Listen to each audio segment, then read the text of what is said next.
Hey guys, I'm gonna round out the Robotech with the last releases that dealt with Robotech, the Shadow Chronicles movie, and the Love Live Alive or Love Live Alive. I'd say Live Alive, um, adaption of the original Mospita OVA. Okay, Shadow Chronicles. Shadow Chronicles is the sequel to Robotech. Okay? The it starts concurrently with the last episode. Changes a few things. The animation is pretty decent, but you have that digital animation for the mechas and the battles.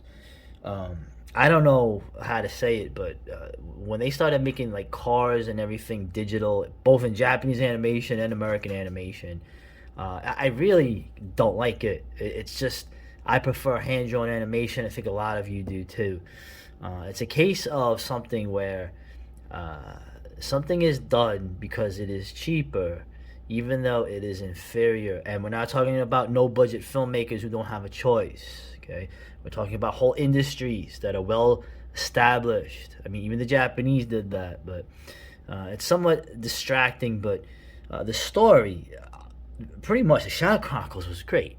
I mean, for as much as you could do with a sequel to Robotech that was faithful, that added something new, that tried to do something different, that tried to take elements of the Sentinels and put it into something that kind of continues the series on after nothing but like adaptions or stories from other time periods during the same thing. You actually had a sequel and it was good. I say it was good. Okay, the original Robotech voice actors come back. Plus, you have new ones. Okay, and the Scott Bernard sounds. The older, the voice actors being older, they sound more mature, right? Like people who've been through a lot of stuff. And yeah, it was really good. One of the critiques of it also was that the animation made everybody, the men all super buff and the women all very curvy and busty. I remember there was some controversy over that. Whatever, man. The only thing too I'll say is that the younger voice actors in this, they have that. The voice actors of the later, when they started to do like Toonami and whatever, they're all like, oh my god, ah! Those are the men, right? Right? It's very, very strange. Hearing the older voice actors is more dignified. And also, Mark Hamill does a voice of a character in this who lasts all of 10 seconds during the fight, but with the Invid. But it introduces, like I said, some enemies, new enemies, basically from what was left of the Sentinels. I'll leave it at that. But I would recommend the Shadow Chronicles. I think it was great, and I'll show you a scene. All right, I'm gonna show a cool scene and. Wait, what the hell is that? What sector? What sector is that? Oh boy. You get the hell out. Let me get the hell out of here.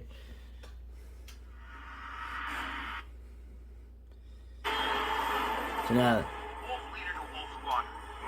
this is basically the retelling in the last episode where the REF is trying to take back the Earth from the Invid, and they just can't do it. There's just too many friggin' Invid. You're losing at the end. I thought that was kind of, well, that's from Mospita, but so here you have your digital animation.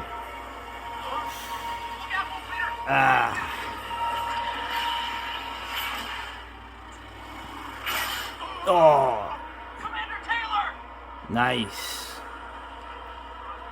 Reminds me almost of Megazone 23 a little bit.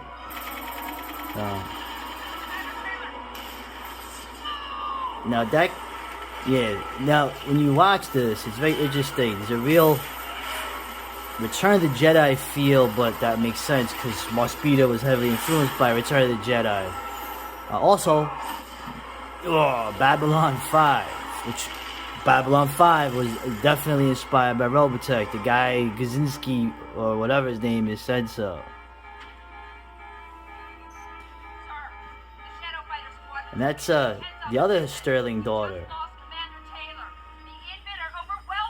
Yup. So now this is like the last episode. Yup. Well, sir, I have no choice. I want all our neutron missiles armed and ready for an immediate offensive on Reflex Point. So it's interesting how they tie in the actual last episode and with this here. You know? And this character, this is, if you remember, Marlene, who died in the first episode, Scott Bernard's fiance, very sad. That's her younger brother, and he's actually, you could argue that he's probably the main character in this. You know, he has the story, he has the journey, the hero's journey, so to speak. Now preparing neutron S missiles for launch. Right. T-minus 30 Anyway. seconds and counting. What? They can't be serious. We still have troops down there. Oh man, they don't care. I know, but the infant must be stopped at any cost. Okay, now the other thing on here was Love, Live Alive, or Love, Live Alive. The original Mospeada OVA. Mospeada was not a rating success, but it had a cult following, as I think I showed you why. It was pretty unique. You know, there were a lot of crazy, unique shows at the time, like Panzer World Galliot and Oro Battler Dunbine. So they managed to make a concert film with the yellow character doing a concert with all new songs and some of the older female songs being sung by Yellow as a man, because there was no need now for him to disguise himself. I had to tape it out. It was great, but I remember when I had gotten this, for some reason I had been out of Robotech so long, I thought I was going to basically see Mospeada, and no, it is an Robotech adaptation. So there was a lot of problems with this. Okay, some of the editing was weird. Okay, the whole idea that Lancer, in Robotech didn't have a ton of songs. Whereas Mospeada, there's like 3 soundtracks worth of stuff, plus the cool live album they did, which I'll link to. And there's a few other issues that people have with it. It was the last work that Carl Masick worked on before he passed away. I enjoyed it. I thought it was interesting. And the thing that was cool about it, having seen the original, was they had interludes. They try to link it to the Wildstorm stuff they were doing. They had computer animation again, but it seemed a little different than the computer animation in 2006. This was done in 2013. The other one was done in 2006, and you can see the differences in the computer animation. It seems like the computer animation that was added to this, it seems like it's more hand-drawn. It also seems cheaper, but I liked it better. I actually thought it was a good addition. It could have been a way forward for Robotech, but the ending of this too, it's a variation of the Mospeada ending. Obviously, Lancer has a child with Sarah, and that is, you want to see what's going to happen from there. But nothing ever came out after this. Okay? You know all the stories with Harmony Gold and the legal stuff, but they just seem content to just, I don't know, not release anything new. There's probably no money in this, anything new. And I'll just end it with saying, would you want something new? Who's going to work on it? I showed you the recent Robotech articles relatively from like 5 years ago where they were talking about, inclusion and all that stuff. Okay?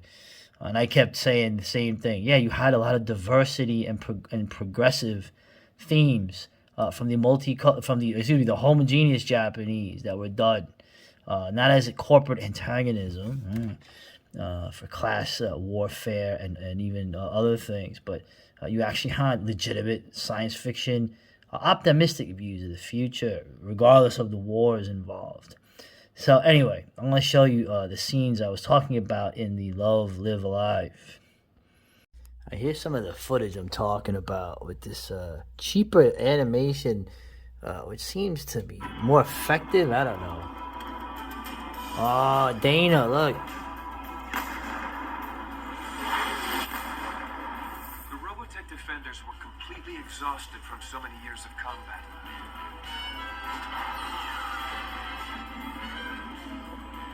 The injured were well supplied and battle hungry. We didn't stand a chance.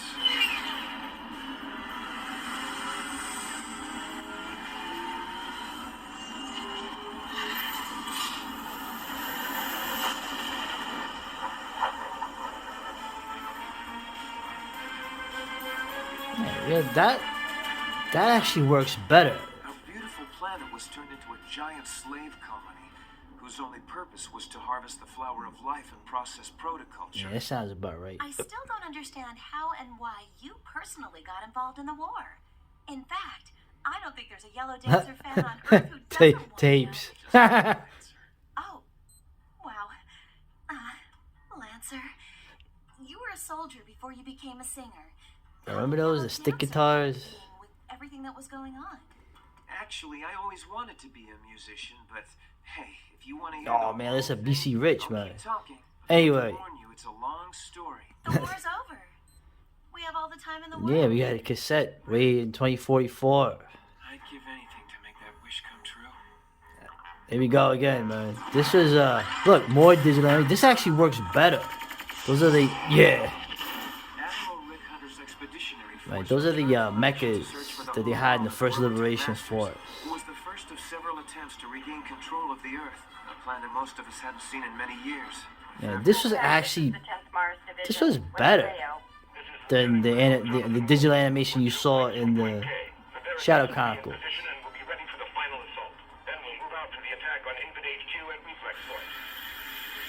And there's a combat. This is Lieutenant Lance Belmont. Yellow Squadron, cleared for takeoff. Roger, Lieutenant Belmont. Yellow Squadron is go. Roger that. So now, what I'm gonna say, right? This animation is more. You could probably do this kind of animation for less money.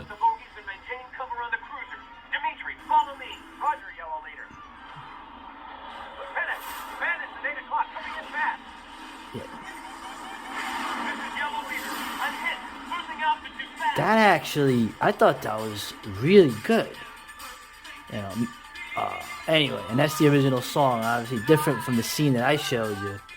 But even the townspeople are helping the Invid hunt down freedom fighters like you. Of course they There's only are. one way you'll be able to escape, and that's disguised as a woman. Okay. Yeah. Just like tape, they didn't realize that was going to be a very common thing now. Anyway, we've seen this before, but.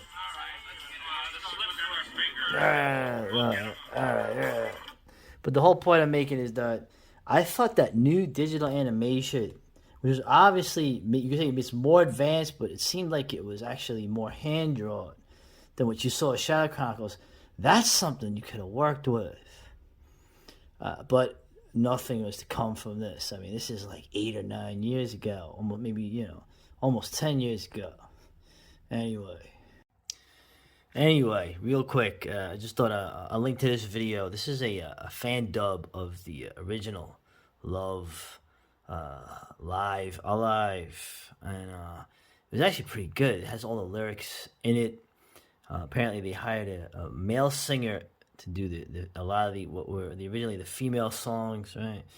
But it was great. This is obviously what you should see probably more than even the Robotech one, but I'm not gonna condemn the Robotech one either, despite what people say. It was East and West, right? At a time, right? The Japanese were. I remember in the '80s, the Japanese, where I lived anyway, in Manhattan, they were everywhere. They were buying up real estate, and then it just all kind of faded in the '90s. But link to this, and I might link to a few other things too. I don't know what the copyright is. I don't want these things taken down by me showing it to you, but I doubt, it's not like I have a ton of people looking at the stuff, and that's fine, okay? Quality over quantity, okay? Unless we're fighting on the Eastern Front, or we're fighting the Invid or something. Anyway, sayonara. Next video is going to cover the granddaddy of all the real mecha stuff. World War II in space.